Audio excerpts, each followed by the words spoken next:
Okay guys, ఇప్పుడు AP TET hall tickets ఎలా download చేయాలో మనం చూద్దాం. ఇది official website. AP TET Andhra Pradesh teacher eligibility test అనేది మనకి జరగబోతుంది కదా వచ్చే మంత్లో. సో క్యాండిడేట్ లాగిన్ అయితే అవ్వాలి. మీకు డైరెక్ట్గా డిస్క్రిప్షన్లో లింక్ పెట్టాను. లింక్ పెట్టిన తర్వాత మీకు ఈ పేజ్ అయితే వస్తుంది. అది లింక్ క్లిక్ చేస్తే, లేదా డైరెక్ట్గా క్యాండిడేట్ లాగిన్ లింక్ కూడా పెట్టా, అదైనా వస్తుంది. వచ్చిన తర్వాత ఇట్లా వస్తుంది. ఇట్లా వచ్చినప్పుడు క్యాండిడేట్ ఐడి అడుగుతాడు. క్యాండిడేట్ ఐడి ఎంటర్ చేస్తాం. డేట్ ఆఫ్ బర్త్ అడుగుతాడు. డేట్ ఆఫ్ బర్త్ ఎంటర్ చేస్తాం. నెక్స్ట్ ఇక్కడ వెరిఫికేషన్ కోడ్ ఇక్కడ ఏదైతే ఇచ్చాడో అది మనం పెట్టేయడం. Next 3HV. ఓకే గైస్, నువ్వు ఎంటర్ కొడితే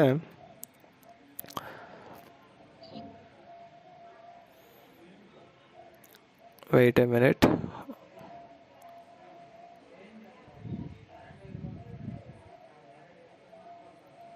ఇదైతే పేజ్ అయితే లోడ్ అవుతుంది. అక్కడ క్యాండిడేట్ ఐడి అంటే TET అని స్టార్ట్ అవుతుంది ఫ్రెండ్స్. దాంతో మనం కొట్టాలి క్యాండిడేట్ ఐడి. అదే క్యాండిడేట్ ఐడి. నువ్వు ఇక్కడ చూసుకున్నట్లయితే హోమ్ క్యాండిడేట్ సర్వీసెస్ ఉన్నాయి కదా. మనం క్యాండిడేట్ సర్వీసెస్లోకి వెళ్తే ఇక్కడ హాల్ టికెట్ డౌన్లోడ్ అని కనిపిస్తుంది.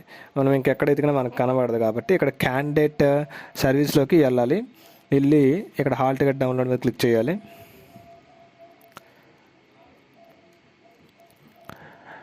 ఇట్లా లోడ్ అవుతుంది. ఇట్లా లోడ్ అయ్యి మనకి హాల్ టికెట్ అయితే అక్కడ వస్తుంది ఫ్రెండ్స్. వచ్చిన తర్వాత పైన ఓకే ఇది లోడ్ అవుతుంది. Wait a minute.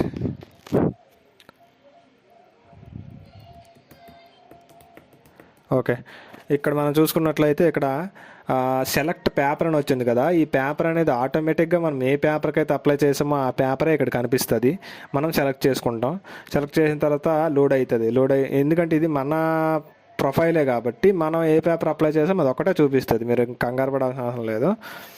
2 పేపర్లు అప్లై చేసి ఉంటే 2 పేపర్లు చూపిస్తుంది. సో మనం సెలెక్ట్ చేసాం కదా, ఇప్పుడు లోడ్ అవుతుంది. ఇప్పుడు ఇక్కడ ప్రింట్ అని ఉంది చూసారా, ఇక్కడ పైన ఈ ప్రింట్ హాల్ టికెట్ అని ఉంది కదా, దీనిపైన క్లిక్ చేసి మనం డౌన్లోడ్ చేస్తాం. డౌన్లోడ్ చేసినాక ఇట్లా వచ్చింది కదా, సేవ్ కొడతాం. సేవ్ కొడితే అది సేవ్ అయిపోతుంది. ఇంకా అక్కడికి వెళ్ళి మనం ఓపెన్ చేసుకొని చూద్దాం ఇంకా. సో గైస్, ఇప్పుడు ఎగ్జామ్స్ అయితే స్టార్ట్ అయ్యాయి. హాల్ టికెట్ ముందుగానే డౌన్లోడ్ చేసుకుని ఉంచుకోండి. లాస్ట్లో మళ్ళీ సర్వర్ బిజీ అయ్యే ప్రాబ్లం ఉంది కాబట్టి. And thank you friends. Please subscribe to my channel. Thank you.